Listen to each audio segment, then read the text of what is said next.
Joy University, best emerging university in South India. For admissions, contact. తర్వాత నాగేశ్వరరావు గారితో ఒక cinema, అది కూడా దాసనారాయణరావు గారిది. నేను కొత్తవాడలో బెస్ట్ హీరోగా అప్పుడు 73లో దగ్గర 7-8 హీరోలు వచ్చాం. బెస్ట్ హీరోగా నేను వచ్చాను. పాత వాళ్ళు అక్కడే నాగేశ్వరరావు గారు వచ్చారు. గీత ఫస్ట్ సినిమా నాది. అప్పుడు నాగేశ్వరరావు గారు స్టేజ్ మీద వస్తుంటే నేను కారు మీద కడేసి కూర్చున్నా. నాకు తెలీదు, అంటే అంత గొప్ప ఆయన ఈయన లేవాలి అన్నది కూడా నాకు తెలియదు. అంటే అదే గర్వం అని, అది అయ్యి ఉండొచ్చు, అది కూడా తెలియదు. ఏం చూసుకుని గర్వం, కానీ లోపల భయం మాట, లేవాలా లేస్తూ కూర్చోవాలి అన్నట్టుగా ఉండింది నా పరిస్థితి.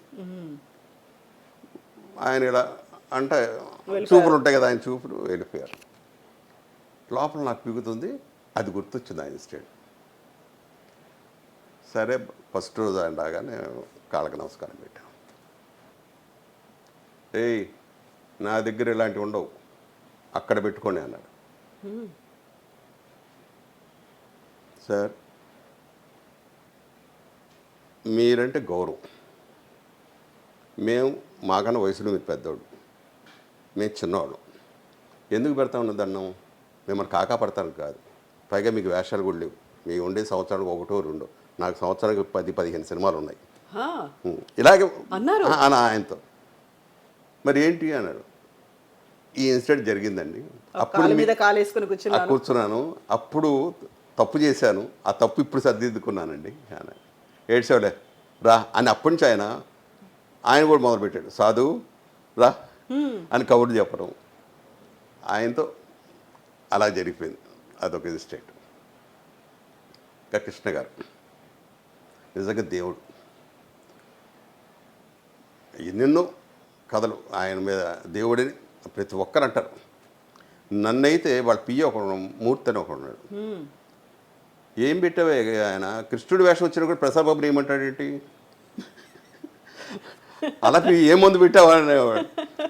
నేనేంటంటే ఫస్ట్ సినిమాకే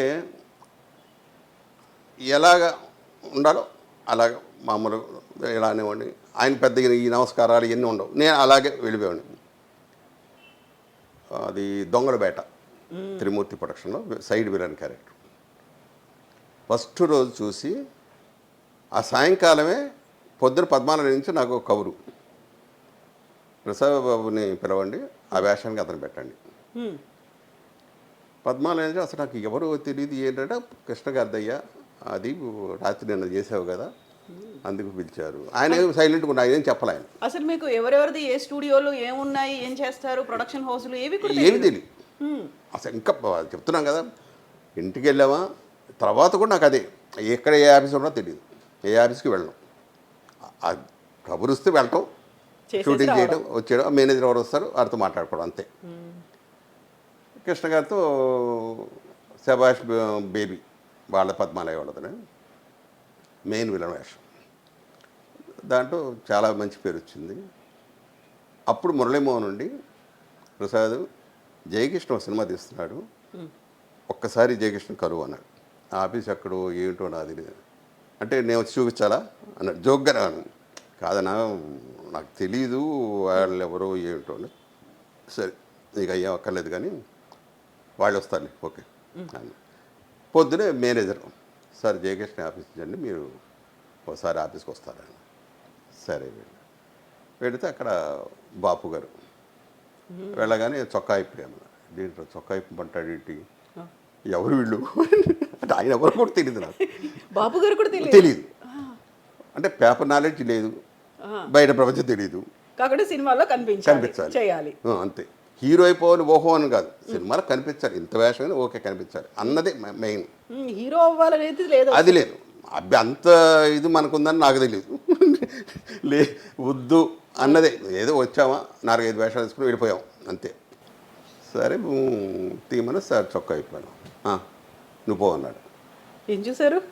చొక్కా ఇప్పమన్నాడు, ఇప్పాను, చూసాడు, పో అన్నాడు. యాక్టర్ కావాల్సింది డైలాగ్ చెప్పాలి, అసలు ఏ డైలాగ్ అన్నది అసలు అడగకుండా వెళ్ళిపోయాను. కన్ఫర్మ్ అయ్యా, నువ్వే భీముడు అని ఒక క్యాసెట్ ఇచ్చారు. భీముడు అంటారు ఏమిటని అనుకున్నా. ఎవరో అసిస్టెంట్ డైరెక్టర్ని అడిగా, ఏంటయ్యా ఇది అంటే, పెద్ద వేషం ఇది కృష్ణరాజు గారు వేయాలనుకున్నారు, దీనికి ఒక పాట కూడా ఉంది అని నాకు భయం పట్టుకుంది. ఈ క్యాసెట్ ఏంటన్నా, ఇది కన్నడంలో తీశారు, ఇది చూసామంటే నీకు ఒక ఐడియా వస్తుంది. సర్లే అన్నాను. అది చూడాల పక్కన పడేశాను. నాకేంటంటే ఒక అతను చేశాడు, ఓకే బ్రహ్మాండం చేసి ఉండొచ్చు, కానీ చూస్తే డెఫినెట్గా అతని టైపు కాపీ కొడతానా లేదు నేను చేసుకోవాలా కన్ఫ్యూజ్ అయిపోతాను. ప్రతిసారి కంపారిజన్ అనేది చూసుకుంటారు మీరు. అంతేకా మరి అన్నప్పుడు వద్దు అని మనసులో అనుకొని చూడాల. వీళ్ళు అడిగారు, చూసావని. చూశానండి నేను. సరే బాగా చేసుకోవాలి. కృష్ణరాజు గారు అందరు మురళీమోహన్ అందరు ఒకరోజు 2 రోజులు అలాగ ఆ క్యారెక్టర్ ఎక్కడికి పోతే నాకు నాయన చాలా పెద్ద వేషం, మనం చాలా జాగ్రత్తగా చేసుకోవాలనుకున్నాం. పోటీ అప్పుడేంటి మాకు అందరు కుర్రోళ్ళతోనే పోటీ. వాడు ఎన్ని సినిమాలు చేస్తున్నాడు, వీడు ఎన్ని సినిమాలు చేస్తున్నాడు, మనం ఎందుకు తక్కువలో ఉన్నాం, మనం కూడా ఎక్కువ చేయాలి. ఇదే తప్ప యాక్టింగ్ ఇది కాదు, ముందు పోటీ అంతే. వాళ్ళలోంచి మనం గొప్పవాడు అయిపోవాలి. మన ఊరి పాండవుల్లో భీముడి క్యారెక్టర్ పెద్ద పేరు వచ్చింది. ఓవర్ నైట్ రిలీజ్ అయిన 2వ రోజే దగ్గర ఒక 30-40 సినిమాలు. స్టిల్ ఇప్పటిదాకా కూడా అదే. తర్వాత నా క్యారెక్టర్ చాలా చాలా వేషాలు వేసాను, అన్నింటిలో మంచి పేరు, కానీ చెప్పుకోవడానికి మొత్తం నాకు మనోహర్ పాండవలే చాలా మంచి పేరు వచ్చింది. అలాగా కృష్ణరాజు గారిది కృష్ణ గారితో అయిపోయింది. అది కాంపిటీషన్, అందరూ కొత్త వాళ్ళు, మిగతా వాళ్ళు ఉన్న కృష్ణరాజు గారు ఎలివేషన్ ఆల్రెడీ అప్పటికి తెలుసు ఆయన ఏంటి అనేది. పెద్ద ప్రొడ్యూసర్ కూడా గోపికృష్ణ బ్యానర్ వాళ్ళది. మరి అట్మాస్ఫియర్ ఎలా ఉండేది? అదేనమ్మా, అది చెప్తాను. పొద్దున రావడంతోనే ఆ డ్రెస్ వేసుకోవడం, మేకప్ లేవు, అవును, ఎండలు ఉంచుకోవడం. అప్పుడు నేను తెల్లగా బాగుండేవాడు. ఈ తెల్లగా ఉన్న వాళ్ళందరూ కూడా ఎండలు ఉంచుకునేవాడు. బాలు మహేంద్ర కెమెరామెన్ ఒక గంట నుంచి ఉంటాం. ఆ డ్రెస్ ఇలా వాళ్ళ బాబు గారు వీళ్ళందరూ వచ్చేవాళ్ళు, యాక్ట్ చేస్తున్నాం. ఒకరోజు నాకు షూటింగ్ లేదు, నేను మామూలు ఫ్యాన్ షర్ట్ వేసుకొని జనాన్ని సత్తున్నా. జనం అప్పుడే అలవాటు పడిపోయారు, అప్పుడే అలవాటు పడిపోయారు బాగా. ఇంకా వాళ్ళందరినీ నెడుతున్నా. ఎవరు కుర్రోడు, బాపు గారు అడిగారట, మన భీముడు కృష్ణరాజు మన భీముడు అండి ఏంటి ఇంత బాగున్నాడా అంటే భలేవాళ్ళే, అదే చాలా గొప్ప వేషం, అది ఆడికి అది మంచి పేరు వస్తుంది అది అని కృష్ణరాజు గారు అప్పుడే చెప్పారంట. ఆడొక్కడికే మంచి పేరు వస్తుంది అని చెప్పాను. తర్వాత నిజంగా అంత మంచి పేరు వచ్చింది, బాగానే చేసాం. ఇలాగా ఆల్మోస్ట్ అందరూ హీరో బాలయ్య గారు అని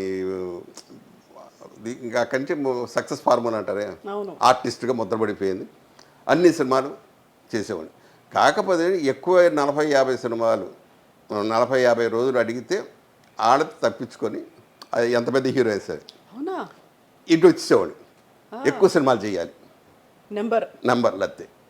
40-50 రోజులు అడిగారంటే మోస్ట్ పవర్ఫుల్ రోలే అయ్యి ఉంటుంది మీకు. నేను అది ఫస్ట్ కొత్తలో అలాగే దెబ్బతిన్నాను. 40-50 రోజులు అడిగి మహా అంటే 4-5 రోజులు చేసేవాడు, మిగతా రోజులన్నీ అలా ఉండేది, ఊరికి అలా ఉండిపోయి చెప్పేవాడు కాదు.